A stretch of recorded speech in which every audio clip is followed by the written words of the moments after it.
It's a showpiece for what's possible and what the community deserves. And that's why we've put such time, energy, love, and care into its renovation. Centennial House is one of 13 homes on the historic 9th Street Park, which is on the National Registry. This house was built in 1876, which is why they call it the Centennial House. In 1976, the keys were turned over to the state after eminent domain took the home and all the homes in this neighborhood for construction of the Auraria campus. And here we are 50 years later, and we're breathing new life into these homes and to the 9th Street Park. I lived here. When I was born in 1954, I went from the hospital straight to 1139th Street where my grandparents lived, and lived there until I think I was around 4 and moved in here. CU Denver.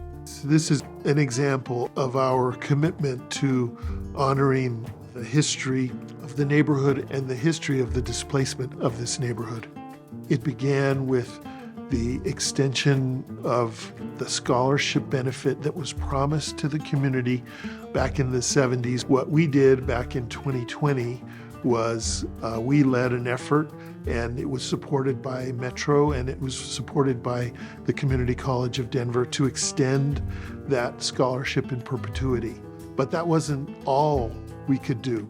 Then one day I get a phone call from Norbert Chavez asking me if I'd like to come and see the house. And now I just look at the house, it's like unbelievable. You know, it's gorgeous inside and outside. It's just perfect. I'm so happy they lift our house up. We chose this house. We renovated it. We've invited the community in to see what's possible, and we'll proceed with the 6 houses that CU Denver occupies in the future. Todd Solomon, the president of CU, gave President's Initiative money to this effort, but also former Chancellor Michelle Marks saw the possibilities. Without her, without President Solomon, without so many community members, without all of their support, including History Colorado.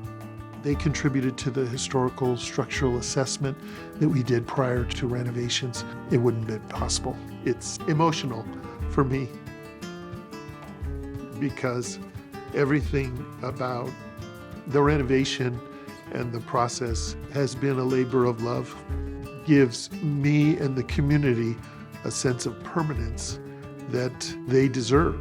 And the restoration of this house is an example of that permanence. It's unbelievable what has happened to this house. It's just a wonderful feeling. It's like coming home again. Can a university rebuild a sense of community that's been lost through eminent domain and urban renewal? The answer is yes. And we've proven it here with every step that we've gone through and every way in which we've involved the community, and I'm very proud of that.